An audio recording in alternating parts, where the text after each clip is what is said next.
Assalamu alaikum. Today we discuss lecture number 2, chapter 4, reproduction, life cycle of angiospermic plant या फिर sexual reproduction in flowering plants. जैसे इससे पहले हमने discuss किया था लाइफ साइकिल ऑफ जिम्नोस्पर्मिक प्लांट्स. सबसे पहले तो देखें, आपको पता होना चाहिए कि एंजियोस्पर्मिक प्लांट कहते किसको हैं. एंजियोस्पर्म, ठीक है जी. एंजियोस की एंजियो वर्ड निकला है किससे? एंजियोस से, जिसकी मीनिंग है वेसल्स. और स्पर्म किसको कहते हैं? स्पर्म कहते हैं सीड को. ठीक है. तो बेसिकली एंजियोस्पर्मिक प्लांट्स क्या होते हैं? The ovule found in the ovary.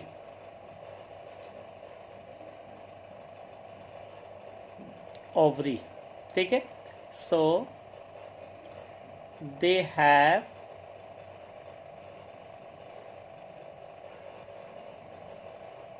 covered seeds.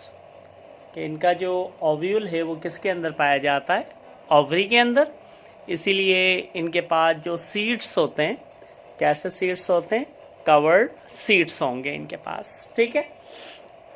अच्छा, उससे पहले फ्लावर का थोड़ा सा स्ट्रक्चर डिस्कस कर लेते हैं कि फ्लावर कितने पार्ट्स पे कंसिस्ट करता है. देखें, देयर आर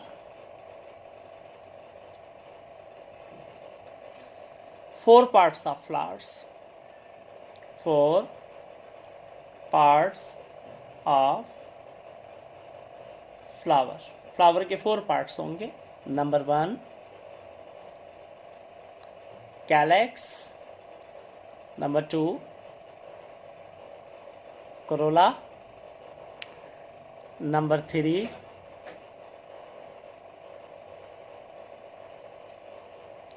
एंड्रोशियम, और नंबर 4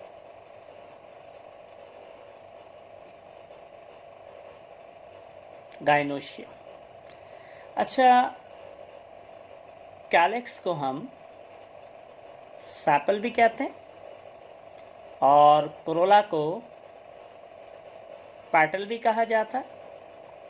एंडोशियम को स्टैमन भी कहा जाता है और गाइनोशियम को कार्पेल का नाम भी देते हैं. अब दोनों में डिफरेंस क्या है? देखें, पिल्यूलर अगर एक से ज़्यादा सैपल हैं, तो उसके लिए आप वर्ड यूज़ करेंगे किसका? कैलेक्स का. और अगर सिंगल है तो आप सैपल कहेंगे.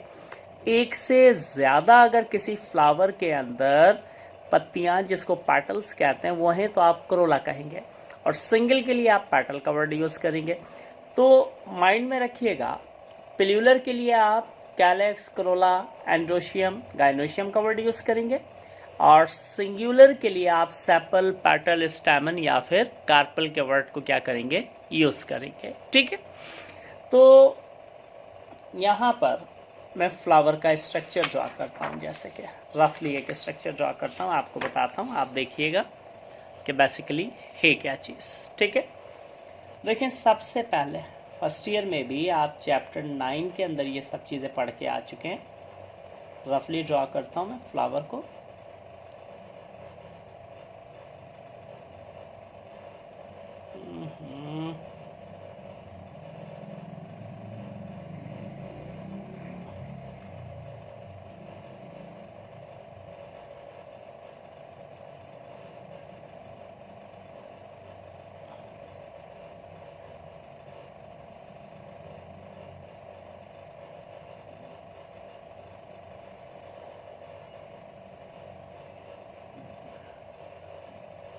देखिए, ये फ्लावर का स्ट्रक्चर है. ठीक है.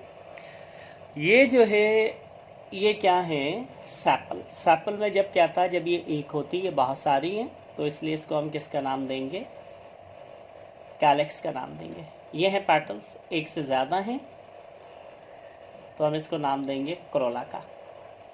और ये एक से ज़्यादा हैं, तो इसको हम नाम देंगे किसका? एंड्रोशियम का नाम देंगे कि ये क्या है, एंड्रोशियम है। देखिए सिंगल है तो इसको आप नाम दे दें किसका, कार्पेल का। ठीक है जी। अच्छा जी, ये फ्लावर की डंडी, फ्लावर की डंडी को पार्टिकल का नाम देते हैं। ठीक है, ये एक सॉइलेंट बल्ब शेप पोर्शन है, इसको आप किसका, थैलेमस का नाम देते हैं। ठीक है, ये क्या कहलाएगा, थैलेमस कहलाएगा। ठीक है। अच्छा देखें, जो एंड्रोशियम या फिर स्टैमन, एंड्रोशियम, पिल्यूलर,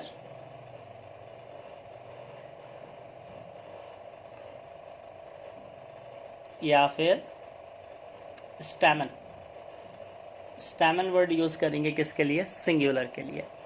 किसको कहते हैं, मेल, ये फ्लावर का कौन सा है, मेल रिप्रोडक्टिव ऑर्गन है। ठीक है। उसके बाद गाइनोशियम या फिर कार्पल, ये कौन है, ये है फीमेल रिप्रोडक्टिव ऑर्गन। ठीक है जी। अच्छा, उसके बाद देखें, जो करोला है वो क्या होते हैं, डिफरेंट कलर्स होते हैं इनके। देखिए, किसी फ्लावर में रेड है, किसी में येलो, किसी में ऑरेंज, किसी में वाइट। ठीक है, ये कोरोला यानी कि जो पेटल्स हैं इनमें कलर क्यों होता है, कलर इसलिए होता है ताकि इंसेक्ट्स इनकी तरफ क्या हो, अट्रैक्ट हो। और जब इंसेक्ट्स इसकी तरफ अट्रैक्ट होते हैं तो ये प्रॉपर वे के अंदर कौन से प्रोसेस को परफॉर्म करते हैं, पॉलिनेशन के प्रोसेस को ये परफॉर्म करते हैं। ठीक है, पॉलिनेशन के लिए फ्लावर के जो पेटल्स होती हैं उनमें डिफरेंट कलर्स होते हैं। ठीक, और वो जो कलर्स हैं वो किसकी वजह से होते हैं, वो कलर्स होते हैं किसकी वजह से, डिफरेंट कलर, क्रोमोप्लास्ट की वजह से। क्योंकि क्रोमोप्लास्ट क्या कंटेन करता है, डिफरेंट कलर्स कंटेन करता है। और क्रोमोप्लास्ट किसका पार्ट है, प्लास्टिस का पार्ट है। फर्स्ट ईयर में आपने पढ़ा होगा चैप्टर 4 सेल में, प्लास्टिस, ये प्लांट्स के अंदर पाए जाते हैं प्लास्टिस। प्लास्टिस 3 टाइप के हैं, एक क्लोरोप्लास्ट, ये लीफ के अंदर या ग्रीन हर्बिशियस स्टेम में होते हैं। इनका कलर कैसा होता है, इनका कलर होता है ग्रीन। दूसरे आपके पास क्रोमोप्लास्ट, क्रोमोप्लास्ट जो है वो पेटल्स में और फ्रूट्स के अंदर पाए जाते हैं। फ्रूट्स के कलर भी डिफरेंट होते हैं, रेड, येलो, ऑरेंज। और जो तीसरा है वो क्या होगा, लीकोप्लास्ट। लीकोप्लास्ट जो है बेसिकली ये क्या होता है, कलरलेस, कलरलेस। और ये मोस्टली रूट्स वगैरह के अंदर या फिर रूट्स वगैरह में पाया जाता है। ठीक है, तो ये तो थोड़ा सा आपको मैंने यहाँ पे फ्लावर्स का बताया। अब देखें, फ्लावर्स के बाद देखते हैं स्ट्रक्चर किसका, स्टैमन का। ठीक है, देखें यहाँ पर, उसके बाद अब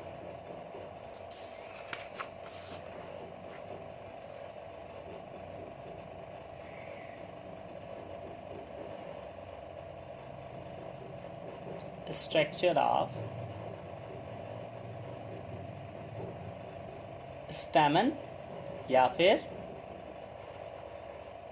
एंड्रोशियम, याद रखिएगा, एंड्रोशियम पिल्यूलर और स्टैमन सिंगुलर के लिए यूज़ करेंगे। अगर एक से ज़्यादा मेल रिप्रोडक्टिव ऑर्गन है तो आप उसके लिए फिर वर्ड यूज़ करें किसका, एंड्रोशियम का। और अगर सिंगल है मेल रिप्रोडक्टिव ऑर्गन तो उसके लिए आप वर्ड यूज़ करेंगे किसका, स्टैमन का। ठीक है, देखिए जी, ये है एक स्टैमन। ठीक है, अच्छा, ये इसका क्या है, ये है इसका एंथर। ठीक है, अच्छा, यहाँ एंथर के आपको कितने चैम्बर्स नज़र आ रहे हैं, आपको 2 चैम्बर्स नज़र आ रहे होंगे। देखें, एक ये है और एक ये है। तो ये जो एंथर है ना, ये 2 चैम्बर्स, इस तरीके से ये 2 चैम्बर्स। एंथर क्या है? बायलॉब्स।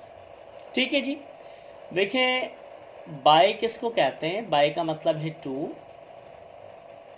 और लॉब्स यहाँ पे हम किसको कह रहे हैं? लॉब्स का मतलब है चैम्बर। कि एंथर के कितने चैम्बर्स हैं? 2 चैम्बर्स हैं, तो ये बायलॉब कहलाएगा। और ये है इसका फिलामेंट। फिलामेंट किसको कहते हैं? एक नाजुक सी फ्लेक्सिबल टाइप की डंडी, उसको हम फिलामेंट का नाम दे रहे हैं। अच्छा, उसके बाद देखें, ये एंथर और ये फिलामेंट, इन दोनों के दरमियान के अंदर जो एक पॉइंट है, वो क्या कहलाएगा? वो कहलाएगा कनेक्टिव, कहलाएगा कनेक्टिव। ठीक है जी। कनेक्टिव क्या है? कनेक्टिव जो है, the point where anther attached with filament।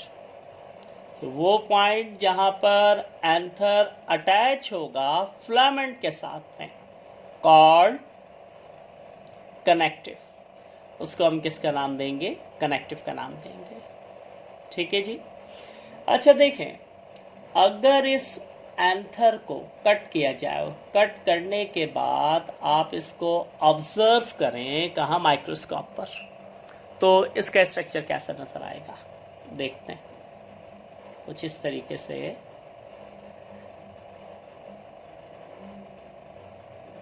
Oh my God, कुछ ऐसा स्ट्रक्चर नजर आएगा। ठीक है जी।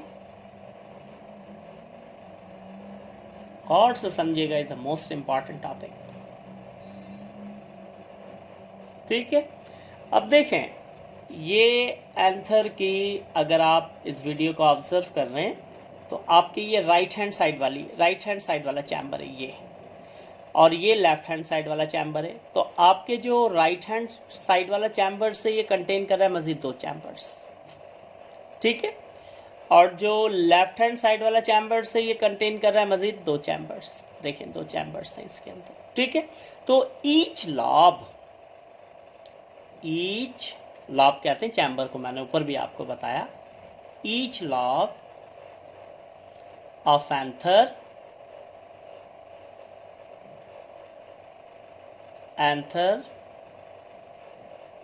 Contain 2 chambers. एंथर की हर लॉब कंटेन करेगी 2 चैम्बर्स। उन चैम्बर्स को हम किसका नाम देंगे? कॉल्ड माइक्रो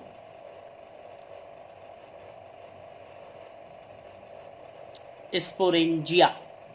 माइक्रोस्पोरेंजिया प्लूरल है, और सिंगुलर इसका क्या होगा?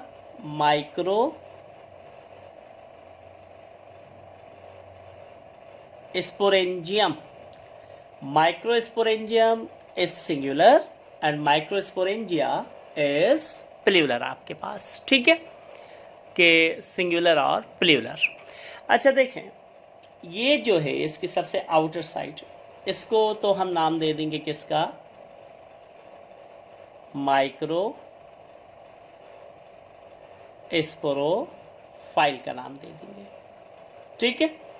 उसके बाद फिर इसमें एक चैम्बर और ये आ रहा है। इस चैम्बर को अभी मैंने आपको बताया क्या नाम देंगे? माइक्रो स्पोरेंजियम, माइक्रोस्पोरेंजियम कहेंगे। माइक्रोस्पोरेंजियम का काम क्या होता है? माइक्रोस्पोरेंजियम क्या करता है? Contain micro spores. ये क्या कंटेन करता है? माइक्रो स्पोर्स को कंटेन करता है। ठीक, इसके अंदर क्या पाए जाते हैं? माइक्रो स्पोर्स होते हैं इस तरीके से। ये मैं आगे आपको बताऊंगा जब लाइफ साइकिल इसका डिटेल में डिस्कस करूंगा एंजियोस्पर्मिक प्लांट का, कि माइक्रो स्पोर्स बनते किस तरीके से हैं। अभी फिलहाल हम स्ट्रक्चर को डिस्कस कर रहे हैं।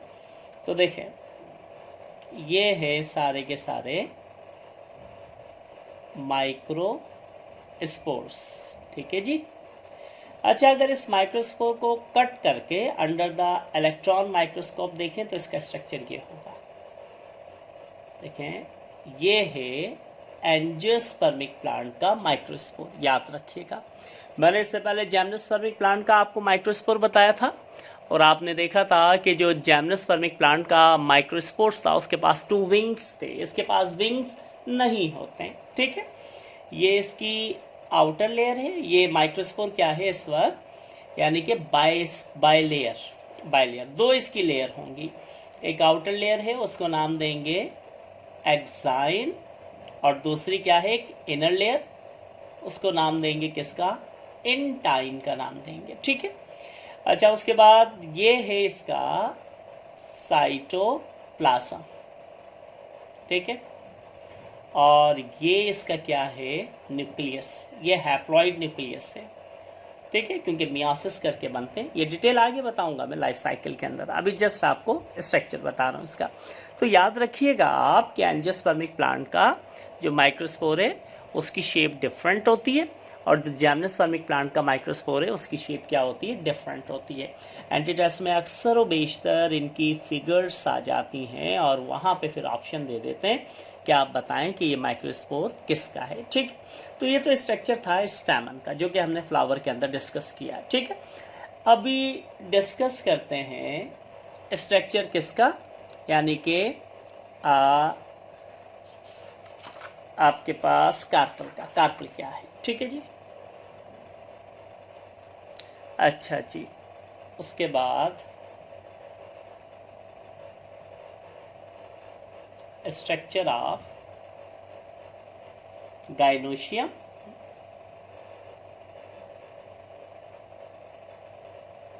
या फिर कार्पेल। फिर अपने माइंड में याद रखिएगा कि गाइनोशियम जो है पिल्यूलर के लिए, और कार्पेल जो है वो हम यूज़ करेंगे किसके लिए, सिंगुलर के लिए यूज़ करेंगे। कार्पेल होती कैसी है देखते हैं, यहाँ देखते हैं जी कार्पेल कैसा होगा। अच्छा जी, ऐसे ऐसे, असल में मुझे है वाइट बोर्ड की आदत है, पेज पे जैसे भी ड्रॉ हो। खैर,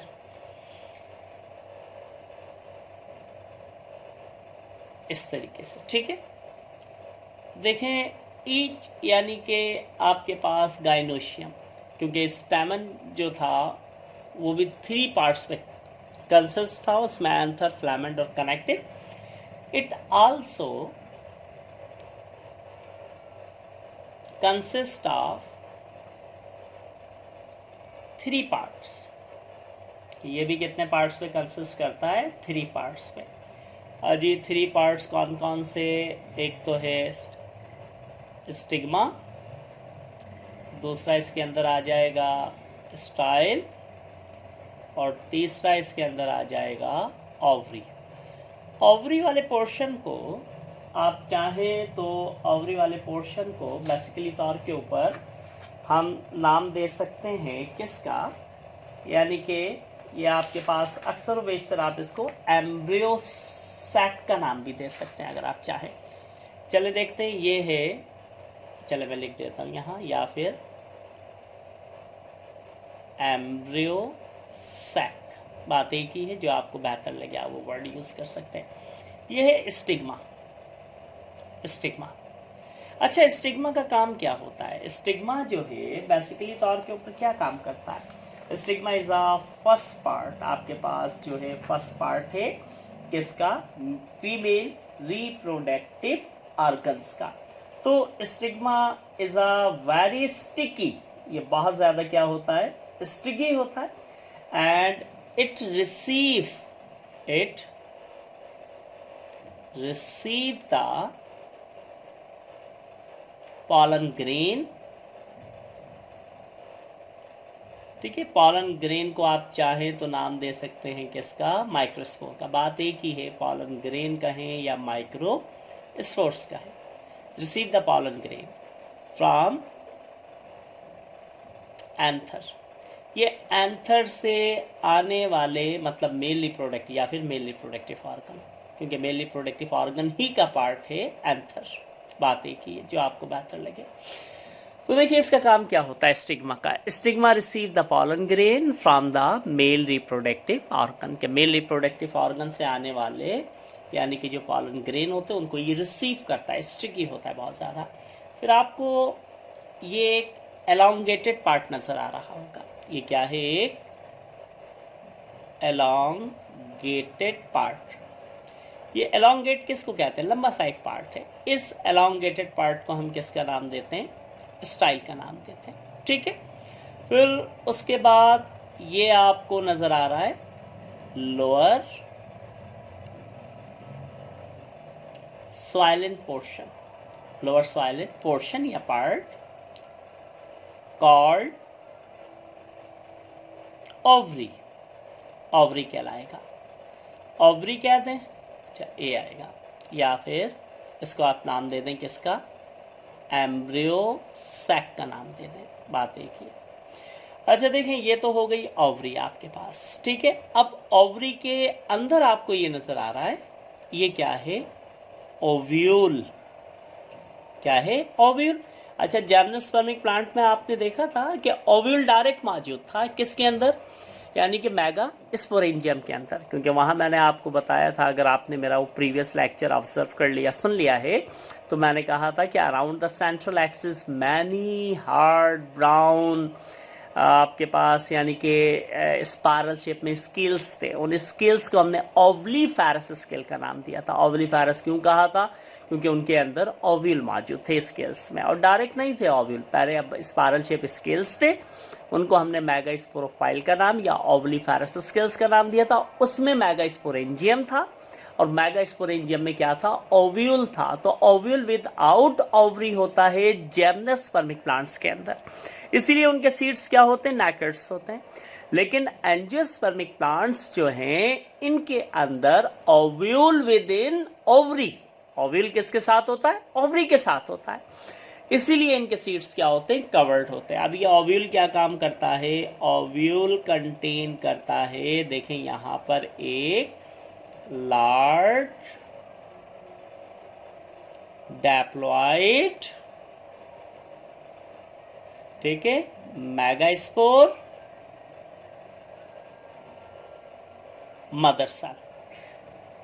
ये क्या है? लार्ज डैप्लॉइड मेगास्पोर मदर सेल, या फिर इसको आप क्या दें कि एक डैप्लॉइड क्या है? ये एक डैप्लॉइड एग है।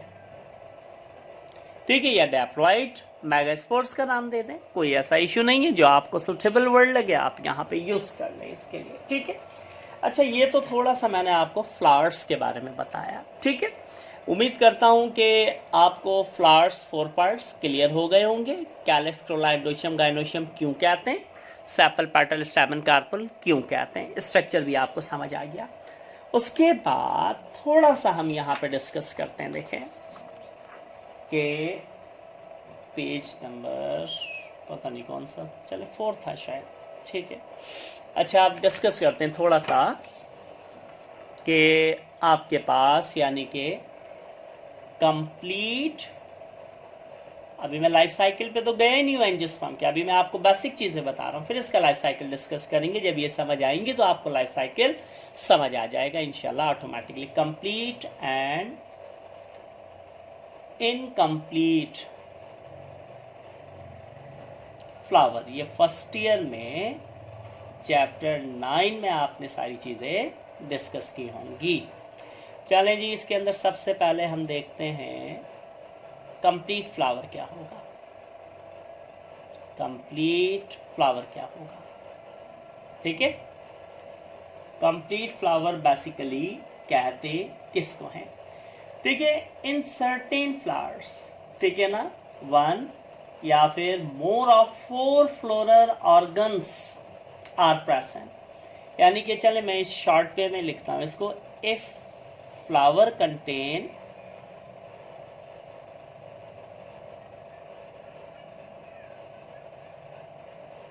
Four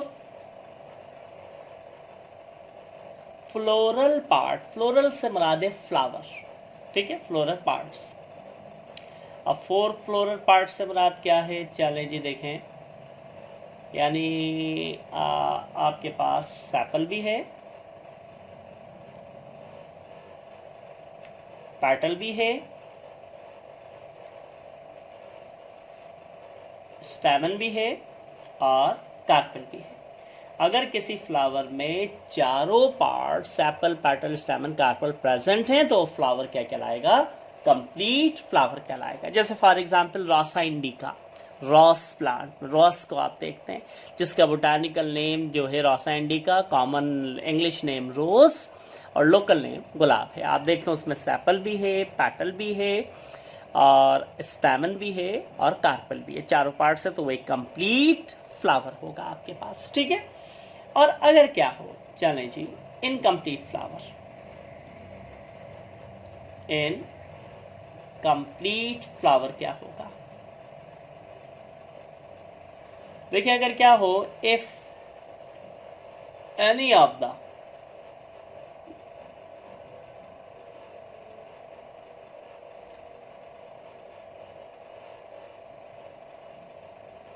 floral part is missing, so it is called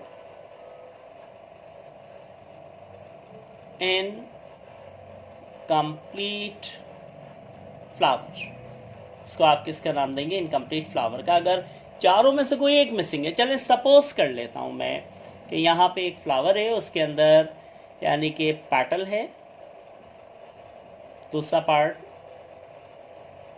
stamen है और तीसरा पार्ट जी क्या है? कार्पेल है। देखिए यहाँ पे सेपल नहीं है। कितने 4 पार्ट्स होते हैं ना, तो यहाँ इस फ्लावर में कितने पार्ट्स हैं? 3 पार्ट्स हैं।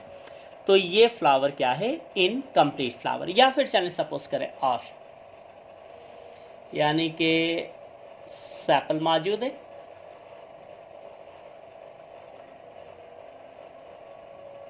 स्टैमन मौजूद है, कार्पेल मौजूद है। ठीक है। यानी कि अब कौन नहीं है? पेटल्स नहीं है। Yes you are right, petal नहीं है इसके अंदर। तो इसका मतलब क्या है कि एक पार्ट मिसिंग है, चारों पार्ट्स नहीं है इसके अंदर, तो ये इनकम्प्लीट फ्लावर कहलाएगा। अच्छा अगर क्या हो और चलें जी, देखें सेपल भी है,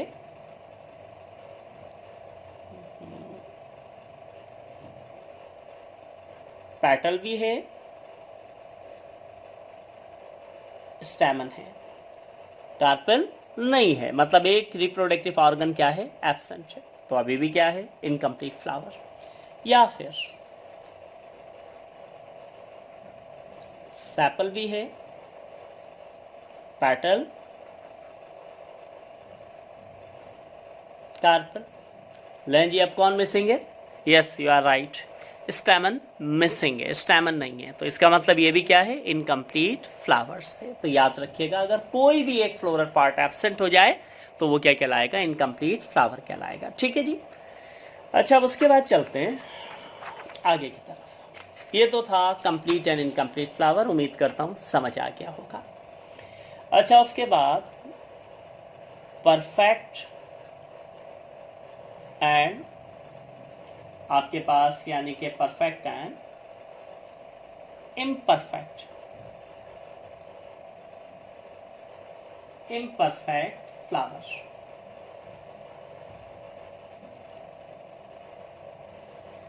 देखिए परफेक्ट फ्लावर क्या होगा? परफेक्ट फ्लावर, परफेक्ट फ्लावर के अंदर देखें, इधर चलें देखते हैं। सेपल है,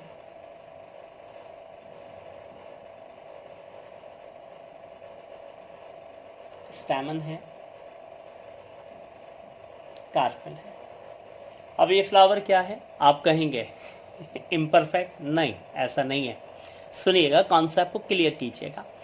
इस वक्त ये इनकम्प्लीट तो है लेकिन परफेक्ट फ्लावर है। इस वक्त ये क्या है? इस वक्त क्या है आपके पास? Incomplete.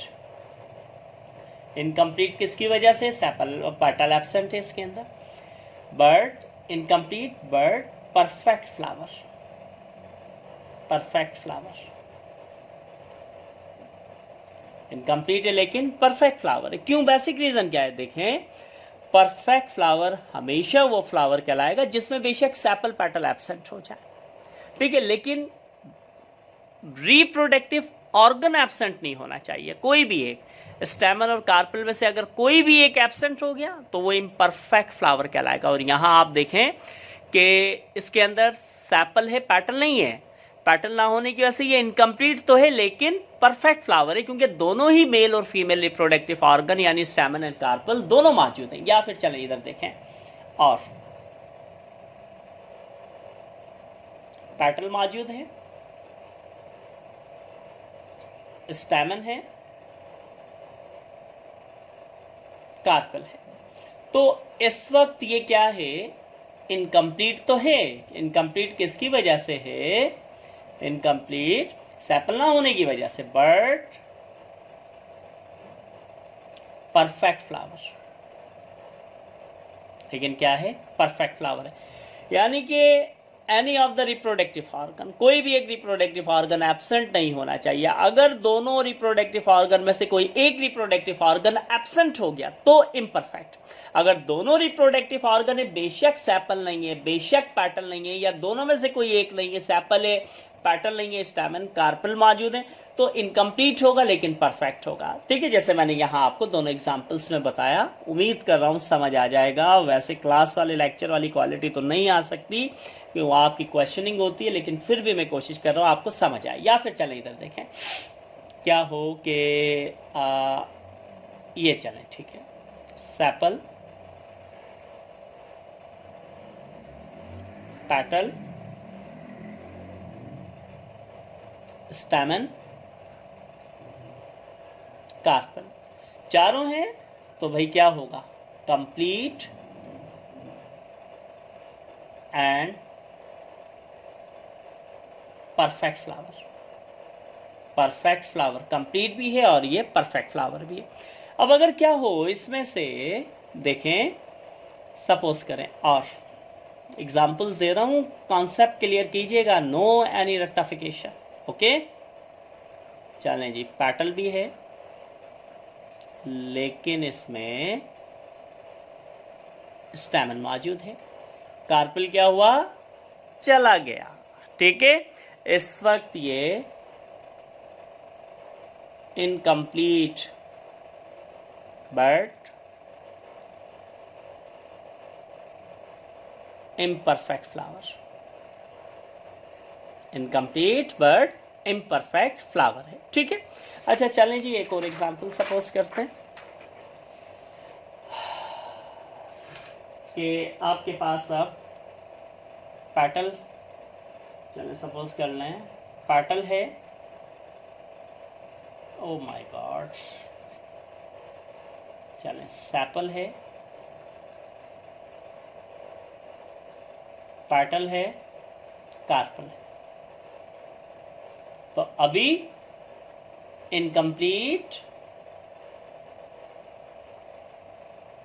And imperfect flower, incomplete भी है और इम्परफेक्ट भी है। तो परफेक्ट क्या होगा? देखें इधर,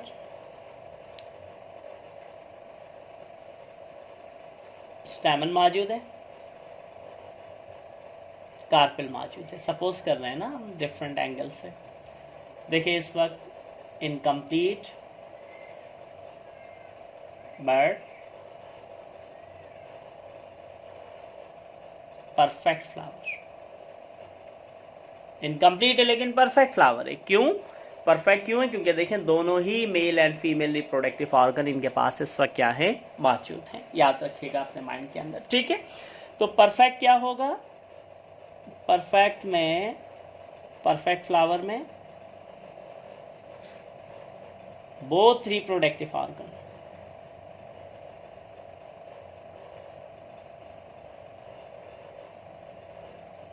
are present, called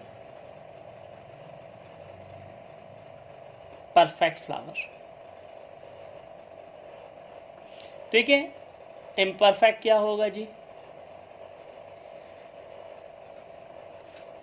if any reproductive organ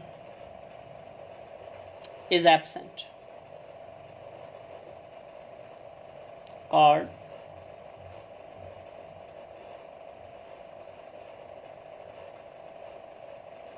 imperfect flower। उसको हम किसका नाम देंगे? इम्परफेक्ट फ्लावर का नाम दे देंगे। ठीक है। अच्छा, उसके बाद समझ आ गई होगी, कॉन्सेप्ट क्लियर कर रखना प्लीज़। अगर MBBS करना है, एंट्री टेस्ट पास आउट करना है तो कॉन्सेप्ट क्लियर कीजिएगा अपना। अच्छा देखें, अब क्या है कि unisexual flower are called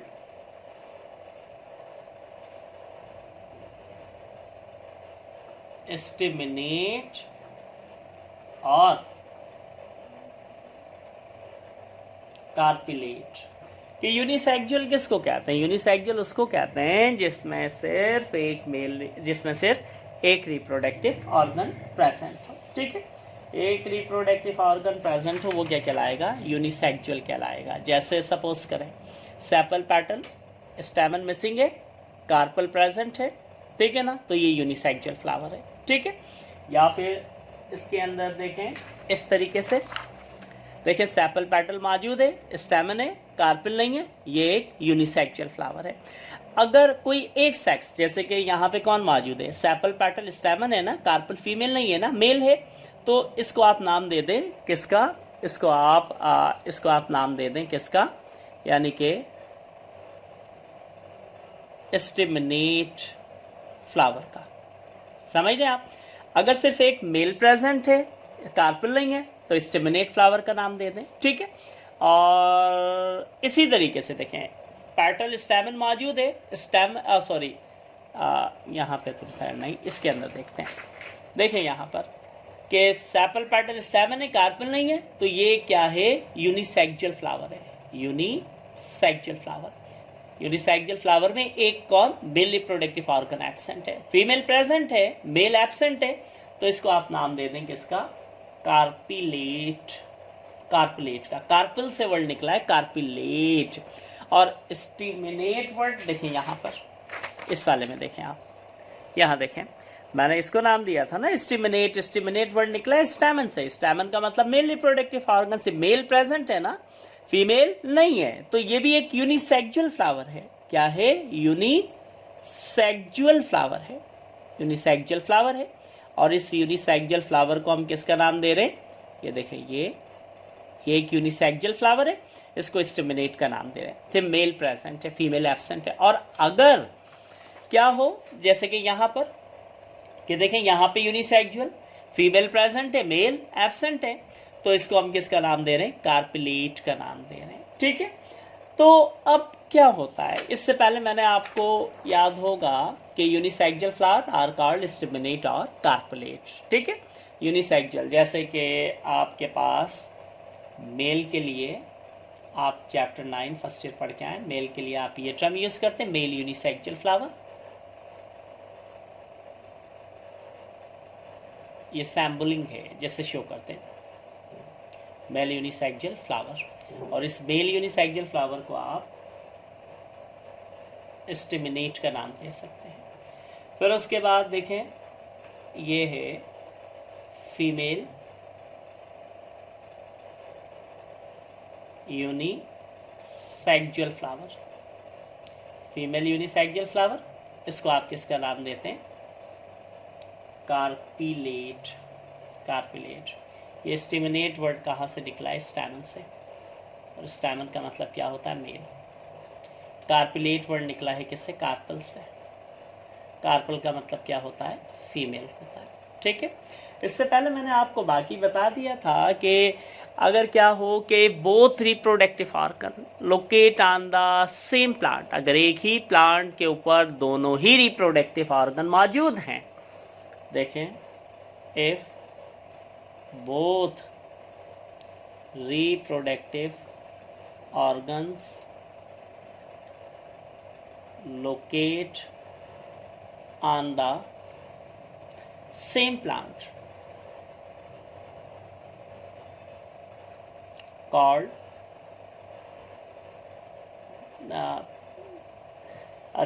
called monoecious plant.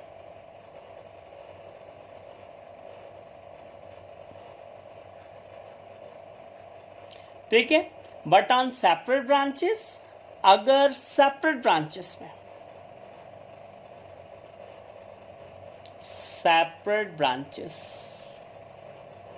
separate branches, then flower is called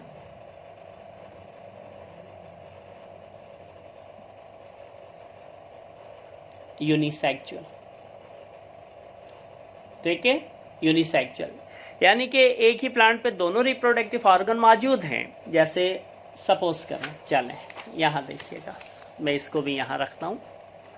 oh my God, मैं इसको भी यहाँ रखता हूँ.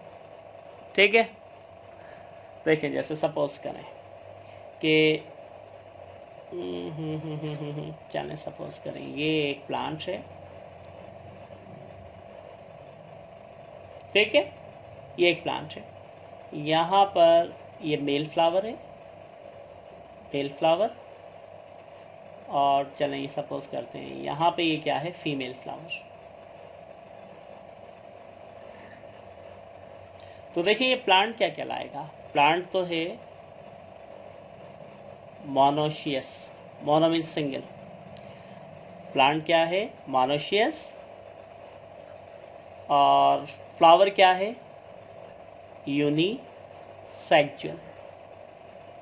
फ्लावर क्या है, यूनिसेक्सुअल. प्लांट क्या है, मोनोशियस. ठीक है, समझ आ गई होगी आपको. अच्छा देखें अब क्या हो कि इफ, अगर क्या हो, चलें कंडीशन कि सपोज करते हैं कि ये एक प्लांट है. ठीक है, ये यहाँ पर एक फ्लावर है. इस फ्लावर में मेल मतलब स्टैमन भी प्रेजेंट है और फीमेल मतलब कार्पल भी प्रेजेंट है. तो अभी मेल एंड फीमेल दोनों ही प्रेजेंट है इस फ्लावर में. ठीक है, तो प्लांट क्या कहलाएगा, प्लांट अभी भी मोनोशियस है. प्लांट क्या है, मोनोशियस. लेकिन जो फ्लावर है, फ्लावर क्या कहलाएगा, बाइसेक्सुअल. बाइसेक्सुअल फ्लावर क्या कहलाएगा, बाइसेक्सुअल. ठीक है, तो उसकी सैम्पलिंग ये होगी ऐसे. ये मेल को शो कर रहा है, ये फीमेल को शो कर रहा है. ठीक है, अच्छा अब अगर क्या हो, ठीक है, अब अगर क्या हो जाए, अब अगर क्या हो कि ये तो थोड़ी सी टर्म, ठीक है, समझ आ गया होगा आपको. अच्छा अब अगर क्या हो कि सपोज करें जैसे कि डेट प्लांट्स में होता है, डेट्स में, या फिर कॉर्न प्लांट्स के अंदर होता है. कॉर्न प्लांट्स, चलें आपके पास कॉर्न प्लांट्स में या फिर डेट प्लांट्स में होता है, डेट्स प्लांट. ठीक है, पाम यानी कि डेट्स प्लांट्स. ठीक है, सपोज कीजिएगा कि ये एक प्लांट है, ये एक प्लांट है, दो प्लांट हैं इस तरीके से. ठीक है, यहाँ पर ये एक फ्लावर मौजूद है, यहाँ पर ये एक फ्लावर मौजूद है. ठीक है, ये इस फ्लावर का क्या है, मेल रिप्रोडक्टिव ऑर्गन. ठीक है, मतलब स्टैमन. और ये इसका क्या है, फीमेल रिप्रोडक्टिव ऑर्गन मतलब कार्पल. तो इस वक्त प्लांट क्या कहलाएगा, प्लांट कहलाएगा आपके पास डायोशियस. प्लांट क्या कहलाएगा, डायोशियस कहलाएगा. और फ्लावर क्या कहलाएगा, यूनिसेक्सुअल. यूनिसेक्सुअल मतलब if both reproductive organ are located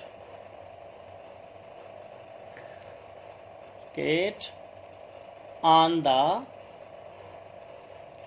two different plant, then plant is called